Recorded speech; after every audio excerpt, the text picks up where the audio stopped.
Conflicting reports emerging over the new round of Gaza truce talks in Cairo. A Hamas official says negotiations remain deadlocked, despite Egyptian reports saying otherwise. While Israel's foreign minister described the talks as the closest the sides have come to a deal since November's truce, which saw Hamas free dozens of hostages. Both Israel and Hamas sent teams to Egypt yesterday for negotiations mediated by American and Qatari officials. On the ground, concerns grow about the fate of Gaza's southern city of Rafah. Israeli media reports say Israel is preparing to evacuate the city within a week. The IDF announced yesterday it had withdrawn the bulk of its forces out of neighboring Khan Yunis. But defense officials say troops are merely regrouping as the army prepares to move into Rafah. Meanwhile, fallout from Israel's attack on an aid convoy last week continues.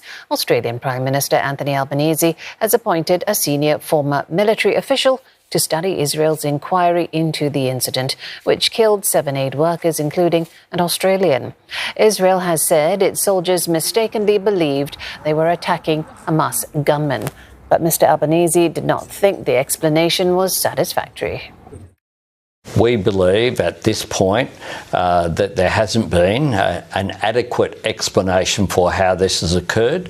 What structures will be put in place to ensure that these sort of incidents can't occur in the future? There have been almost 200 aid workers have lost their life during the conflict that has occurred between Hamas and Israel, and that is unacceptable.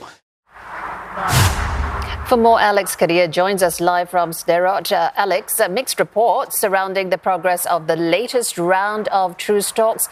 Any sense of where the truth lies?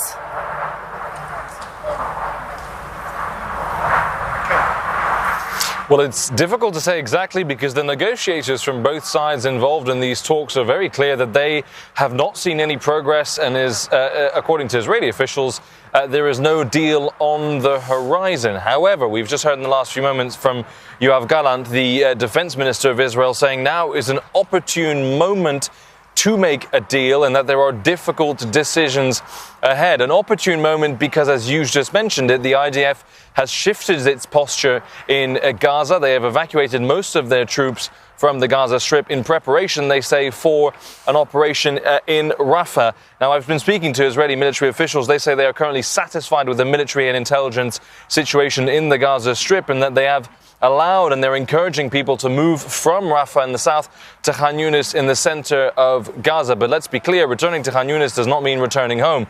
A lot of people returning to Khan Yunis say they cannot even find their homes because they can't recognize the streets they used to live on because of the sheer destruction there. But that is the plan, according to those military sources, taking a few months, probably more than a few weeks, to allow people to evacuate from Rafah before then re-engaging in an operation there, an operation which has not yet been condoned by the United States, Israel's largest ally. So at the moment, all the conditions seem to be present for a deal to be reached. We understand all the key players were involved in those talks. The head of the Mossad, the head of the Shin Bet security agency, and leadership from Hamas. So all those conditions and the key players together, allowing for the possibility of a deal. What we understand for those officials, whether or not it will happen, the next 48 hours are crucial. Well, got to get the ducks lined up.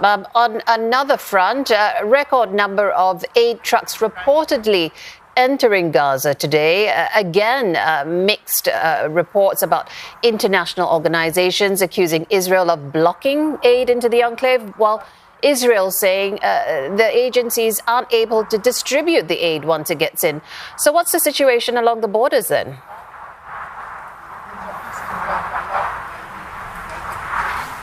Well, it's very patchy. That's what I've been hearing from aid agencies who are working in Gaza. They say some convoys are allowed to go in, others are not, particularly UNRWA, the largest aid agency operating in Gaza, which had 12 members of staff accused of taking part in the October 7th atrocities. They are still not allowed to operate in most of Gaza, and they have seen no change. What we have heard from the Israeli government is that they have allowed 322 aid trucks to enter Gaza today. That is the highest number in months and certainly shows a shift in what is happening. But the minimum number, according to the United Nations, just to keep the population in Gaza surviving is 500 trucks. And so we are still very, very short of this. And here at the border with northern Gaza, all morning we've seen those airdrops continuing, parachutes flying into those buildings all the way down there, clearly because there is not enough food coming in from those ground routes.